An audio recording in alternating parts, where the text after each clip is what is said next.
بسم اللہ الرحمن الرحیم۔ اے ایمان والو، خدا نے جو تم پر احسان کیا ہے اس کو یاد کرو۔ جب ایک جماعت نے ارادہ کیا کہ تم پر حملہ کریں تو اس نے ان کے ہاتھ روک دیے، اور خدا سے ڈرتے رہو اور مومنوں کو خدا ہی پر بھروسہ رکھنا چاہیے۔ اور خدا نے بنی اسرائیل سے اقرار لیا اور ان میں ہم نے 12 سردار مقرر کیے۔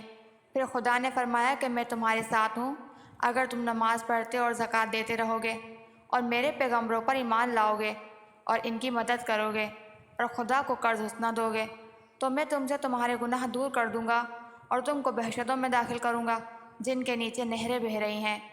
پھر جس نے اس کے بعد تم میں سے کفر کیا وہ سیدھے راستے سے بھٹک گیا۔ تو ان لوگوں کے عہد توڑ دینے کے سبب ہم نے ان پر لعنت کی اور ان کے دلوں کو سخت کر دیا۔ یہ لوگ کلمات کتاب کو اپنے مقامات سے بدل دیتے ہیں، اور جن باتوں کی ان کو نصیحت کی گئی تھی ان کا بھی ایک حصہ فراموش کر بیٹھے، اور تھوڑے آدمیوں کے سوا ہمیشہ تم ان کی ایک نیا خیانت کی خبر پاتے رہتے ہو۔ تو ان کی خطائیں معاف کر دو اور ان سے درگزر کرو کہ خدا احسان کرنے والوں کو دوست رکھتا ہے۔ اور جو لوگ اپنے تئیں کہتے ہیں کہ ہم نصرہ ہیں، ہم نے ان سے بھی عہد لیا تھا، مگر انہوں نے بھی اس نصیحت کا جو ان کو کی گئی تھی ایک حصہ فراموش کر دیا، تو ہم نے ان کے باہم قیامت تک کے لیے دشمنی اور کینہ ڈال دیا۔ اور جو کچھ وہ کرتے رہے خدا ان قریب ان کو اس سے آگاہ کرے گا۔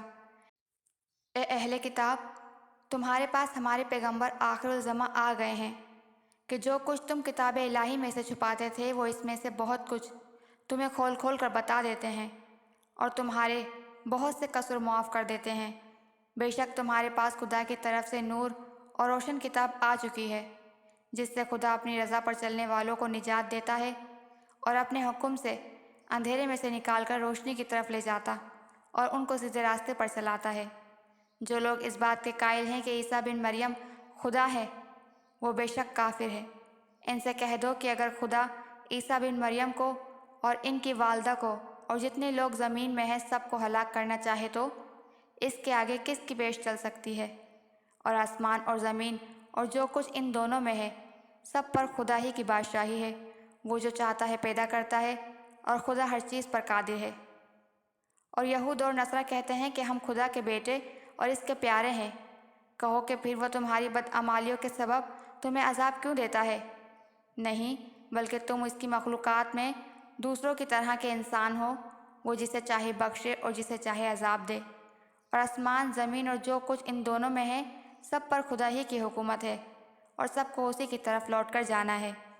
اے اہل کتاب، پیغمبروں کے آنے کا سلسلہ جو ایک عرصے تک منقطع رہا، تو اب تمہارے پاس ہمارے پیغمبر آ گئے ہیں جو تم سے ہمارے احکام بیان کرتے ہیں، تاکہ تم یہ نہ کہو کہ ہمارے پاس کوئی خوشخبری یا ڈر سنانے والا نہیں آیا۔ سو اب تمہارے پاس خوشخبری اور ڈر سنانے والے آ گئے ہیں، اور خدا ہر چیز پر قادر ہے۔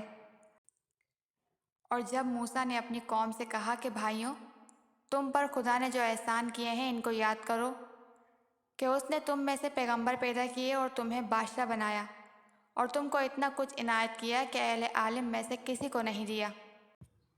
تو بھائیوں، تم ارض مقدس یعنی ملک شام میں جسے خدا نے تمہارے لیے لکھ رکھا ہے چل داخل ہو، اور دیکھنا مقابلے کے وقت پیٹ نہ پھیر دینا ورنہ نقصان میں پڑ جاؤ گے۔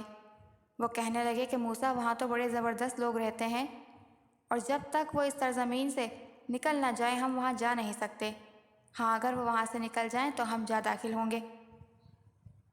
جو لوگ خدا سے ڈرتے تھے ان میں سے 2 شخص جن پر خدا کی عنایت تھی کہنے لگے کہ ان لوگوں پر دروازے کے راستے سے حملہ کر دو۔ جب تم دروازے میں داخل ہوگے تو فتح تمہاری ہے، اور خدا ہی پر بھروسہ رکھو بشرط یہ کہ صاحب ایمان ہو۔ وہ بولے کہ موسیٰ، جب تک وہ لوگ وہاں ہیں ہم کبھی وہاں نہیں جا سکتے۔ اگر لڑنا ہی ضروری ہے تو تم اور تمہارا خدا جاؤ اور لڑو، ہم یہیں بیٹھے ہیں۔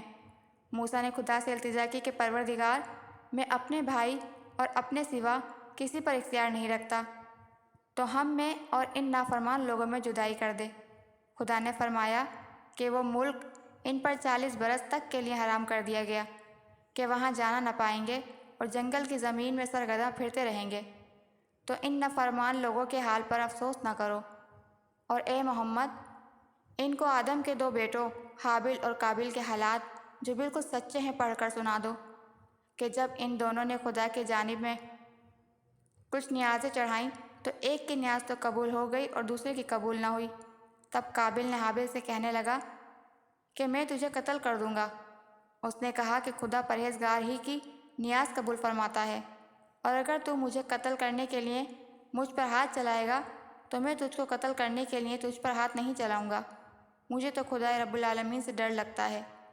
میں چاہتا ہوں کہ تو میرے گناہ میں بھی ماخوذ ہو اور اپنے گناہ میں بھی، اور اس کی وجہ سے اہل دوزخ میں داخل ہو، اور ظالموں کی یہی سزا ہے۔